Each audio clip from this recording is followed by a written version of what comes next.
Earlier this month, the British High Commissioner was summoned by the Foreign Secretary of India in New Delhi.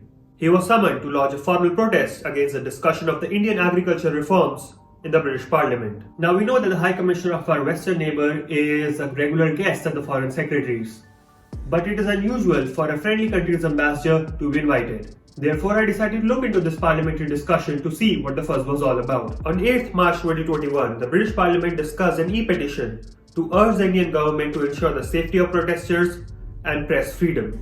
If you don't know, there is this concept of e-petition in the United Kingdom, where if you can get 1 lakh people to sign a petition, that topic is discussed in the parliament. It is a very interesting practice of participatory democracy. And if you go to the petition's website, you can also see from where in England the petition was signed. This particular petition got around 1,16,000 signatures, and most of these signatures were from around London, Leicester and Birmingham. It is where most of the Indian subcontinent lives in England. Actually, I had high hopes from this discussion. I was expecting some excellent points to be made by the parliamentarians that we could have explored and I could have replied to. But how should I put it? The entire debate was very general. I think the parliamentarians either lacked full knowledge of the issue or weren't fully prepared. Most of the MPs in the debate were from the Labour Party. It is the current opposition party in England and has traditionally been pro-India. When India gained independence in 1947, it was the Labour Party that was in power under the leadership of Clement Attlee. However, as India started opening up after 1980s, the conservative parties from all over the world started embracing India. Today, the Conservative Party led by Prime Minister Boris Johnson has close relations with India. Therefore, despite being pro-farmers, which naturally makes them against the farm laws, these MPs again and again praise India and Indians in their speeches. India is a great country and a proud democracy. We are all friends of India. Most probably because they also do not want to alienate Indians who support farm laws as well.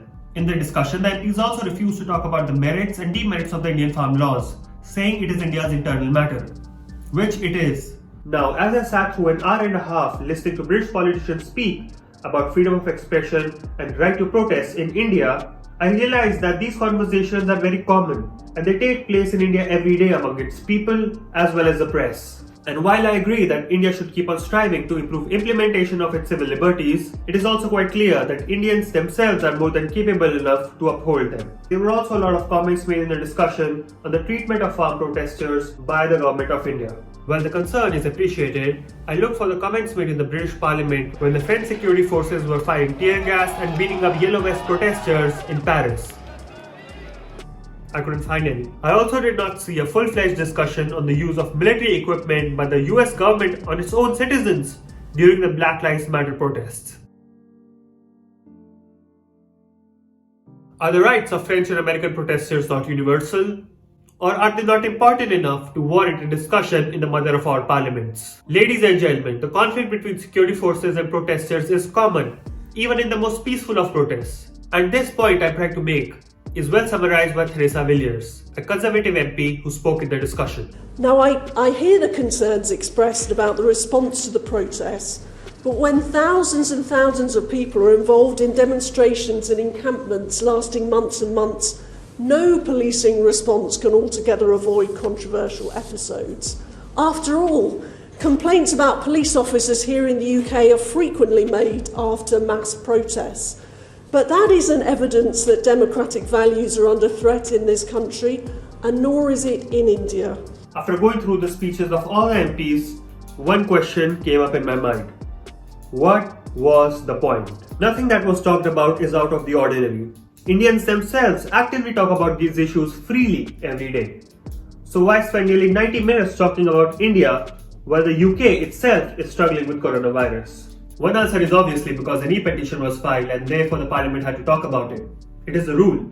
But the answer is also as obvious: politics. Many MPs who spoke in the discussion shared that many of their constituents are of Indian origin or have family in India. I represent thousands of constituents with family roots in India.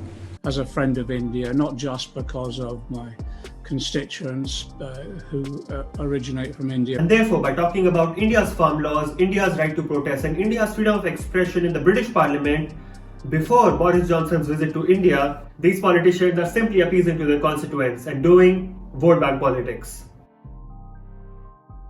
But after watching the level of this discussion, I wonder why the ME even bothered with the response.